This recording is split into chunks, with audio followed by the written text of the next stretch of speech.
अस्सलाम वालेकुम, मेरे यूट्यूब चैनल पे खुश आमदीद। मैं सलमान दुरानी हूँ। आज इमरान रियाज खान साहब पाकिस्तान के एक मारूफ सहाफ़ी जिनकी तरफ से एक ट्विटर स्पेस का ऐलान किया गया था 3-4 दिन पहले का कि आज एक अहम धमाका करने जा रहे हैं 8 बजे, वो धमाका हो गया। लेकिन उस धमाके से पहले बहुत से लोगों के क्वेश्चंस थे कि इमरान रियाज साहब आज स्पेस में किन लोगों के नाम लेने लगे हैं? क्या अरशद शरीफ से जुड़े जो कत्ल केस से जुड़े जो मामलात हैं, जो नाम हैं जिनके बारे में इमरान रियाज जानते हैं, या वो राज जिनसे आज पर्दा उठाना उठाने लगे हैं इमरान रियाज साहब। बहुत से सवाल पूछे जा रहे थे, बहुत से लोग इस क्योस में थे, क्यूरियोसिटी में थे कि आज क्या होने जा रहा है। उससे पर्दा उठ गया, फैसला हुआ। फैसले पर पहले बात करूंगा कि फैसला क्या हुआ, उसके बाद मैं एक एक चीज़ करके आपको समझाऊंगा कि ये किस तरह से चीज़ें आगे बढ़ेंगी। अच्छा, फैसला ये हुआ आज की स्पेस के अंदर कि आप में से हर कोई, मैं, आप और हम तमाम लोग सुप्रीम कोर्ट ऑफ पाकिस्तान को, चीफ जस्टिस ऑफ पाकिस्तान को ख़त लिखेंगे अपने अरशद भाई के कत्ल के इंसाफ के लिए। और ये फ़ैसला स्पेस में किया गया कि हमें मुतालबा ये करना है सुप्रीम कोर्ट ऑफ पाकिस्तान से कि एक जुडिशल कमीशन कायम किया जाए और उसके जुडिशल कमीशन को जो है वो हेड करें सर्विंग जो जजेस हैं, और उनके अंडर एक शफाफ इन्वेस्टिगेशन हो। और इमरान रियाज खान साहब और दीगर जो स्पीकर्स थे वहाँ पर, उन्होंने कहा कि हमारे पास अब सिर्फ एक प्लेटफॉर्म बच गया है जिस पर हम एतबार कर सकते हैं, वो हमारी अदालत का जो अदलिया का ऐवान है, जो सबसे बड़ा ऐवान है, उसकी तरफ हम रुजू करने लगे हैं और हमारे पास सिर्फ यही ऑप्शन बच गया है। स्पेस स्टार्ट हुई, उसमें मुख्तलिफ केस उन्होंने पेश किए। इमरान रियाज साहब ने बताया कि उनके ऊपर जिस तरह से तशद्दुद किया गया, जिस तरह से उनके खिलाफ FIR की गई, साबिर शाकिर साहब को ARY से निकाल दिया गया। साबिर शाकिर साहब को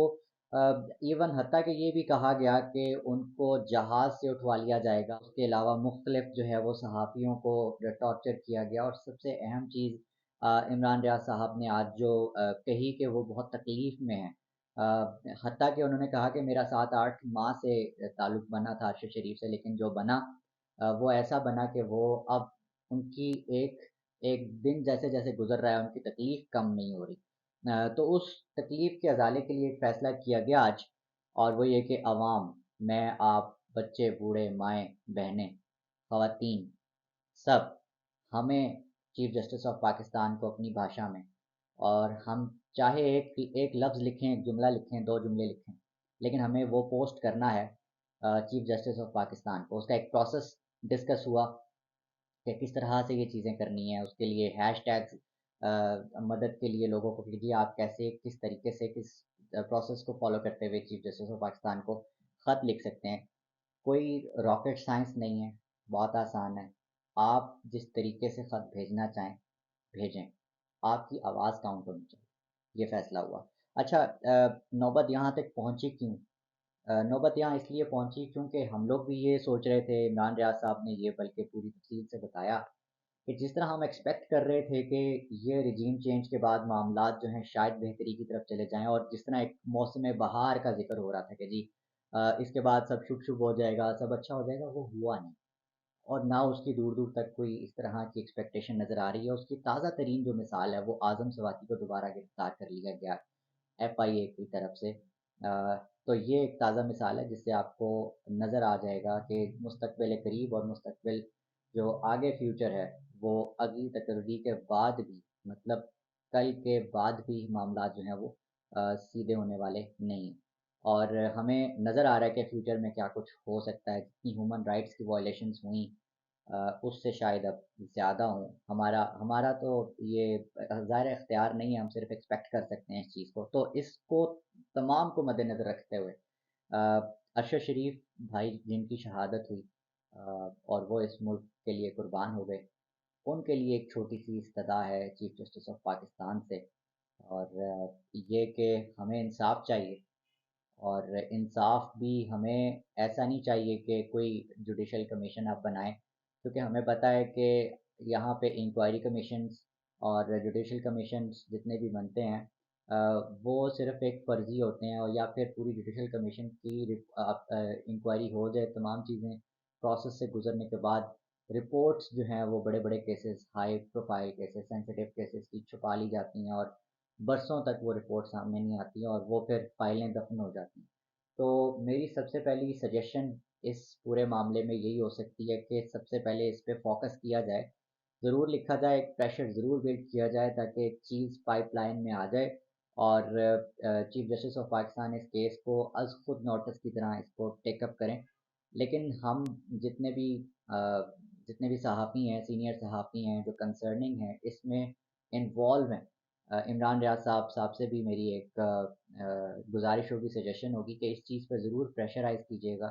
اپنی بات ضرور منوائیے گا کہ جو کمیشن ہے اس کو بااختیار ہونا چاہیے، اور اس پر ہمیں یہ جو ہسٹری میں جو کچھ دیکھنے کو ملا، جو جوڈیشل کمیشنز جن کی رپورٹس آج تک سامنے نہیں آئی، حمود الرحمان کمیشن ہمارے سامنے ہے، بینظیر بھٹو کا قتل ہمارے سامنے ہے، اس کے سمیت بہت سے ایسے ہائی پروفائل اسیسینیشن کے کیسز ہیں جس کے حوالے سے آج تک کوئی فائنڈنگ سامنے نہیں آئی۔ حالانکہ اس خیر یہ وہ تمام چیزیں جس میں رنگ میں بھنگ نہیں ڈالنا چاہتا، ایک پروسیس کو شروع ہونا چاہیے، لیکن اس میں امپورٹنٹ چیز یہ ہونی چاہیے کہ سپریم کورٹ آف پاکستان کی انڈر جو بھی جوڈیشل کمیشن بنے وہ رزلٹ اورینٹڈ ہونا چاہیے، اس کی رپورٹ جو ہے وہ پبلک ہونی چاہیے، کیونکہ یہ پبلک کی پراپرٹی ہے اور پبلک کو پتہ ہونا چاہیے کہ ان کے ملک کا جو صحافی ہے اس کو کس طرح سے کہاں سے شہید کیا گیا، اور اس کے جو کلپریٹس تھے وہ کون لوگ ہیں، اور اگین جو بھی کلپریٹ ہوں جس کے بھی خلاف رپورٹ آئے، رپورٹ پبلک ہونی چاہیے، یہ ایک امپورٹنٹ چیز تھی۔ دوسرا، اس کو اثر انداز کرنے کے لیے مختلف لابنگ کے طریقے ہوتے ہیں۔ میں ایک اور سجیشن بھی یہاں پیش کرتا ہوں کہ اگر آپ چیف جسٹس آف پاکستان کو خط لکھتے ہیں تو ساتھ ساتھ آپ انٹرنیشنل کورٹ آف جسٹس میں بھی جا سکتے ہیں، ساتھ میں آپ یونائٹڈ نیشنز کو بھی خط ارسال کر سکتے ہیں، ساتھ آپ انٹرنیشنل ہیومن رائٹس کمیشن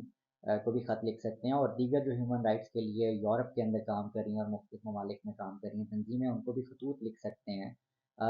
اپنی کیپیسٹی میں۔ دوسرا، ہماری جو پاکستان کی جو انٹرنیشنل کمیونٹی ہے وہ بہت زیادہ وہاں پر ایکٹیو ہے، آپ ان لوگوں سے بھی اس چیز میں مدد لے سکتے ہیں، چونکہ ارشد شریف صرف پاکستان میں نہیں بلکہ انٹرنیشنل جو پاکستانی کمیونٹی ہے ہماری، ان میں بھی بہت پسند کیے جاتے تھے، اور ان میں سے ہر ایک ارشد شریف کو بہت پسند کرتا ہے، تو they will actually they can take part of it, میں اس کا حصہ بن سکتے ہیں، اور وہ انٹرنیشنل پریشر بلڈ کرنے کے لیے اس میں اپنا رول ادا کر سکتے ہیں۔ تو میری یہ سجیشن ہے، اور آخری چیز جو میں سمجھتا ہوں، شاید ہم یہ باتیں کر رہے ہیں بیٹھ کے، اور مے بی اس مومنٹم کے بننے کے بعد بھی ہم ایک نہ ایک دن اس پورے معاملے کو بھول جائیں گے، انفارچونیٹلی میں یہ نہیں کہہ رہا کہ ہم بھول سکتے ہیں، لیکن ہماری تاریخ ایسے بہت سے سانحات سے بھری پڑی ہے جس کا آج تک کوئی نہ زیر ہے نہ پیر ہے، کنکلوژن نہیں نکلا، لیکن ہم بھول گئے، ہم آگے لیٹ اٹ گو کیا اور ہم آگے چل دیے۔ تو میرا خیال ہے کہ کم از کم اس معاملے کو اگر تو نہ آپ کی عدالتوں میں سنی جاتی ہے، نہ آپ کا کوئی بھی اگر سر پیر نہیں پکڑتا آپ کا، تو آپ کو آخری حل یہی کرنا چاہیے یہ کہ جس طرح کے احمد نورانی صاحب نے جس طرح سے ایک نہیں بلکہ متعدد سٹوریز تھیں، ایک طریقہ کار ہے، مطلب آپ ایک صحافی کے طور پر مختلف فیکٹس کو پبلک کر دیتے ہیں سوشل میڈیا کے اوپر۔ تو آخری حل کے طور پہ یہ ایک سجیشن میں یہ بھی دے سکتا ہوں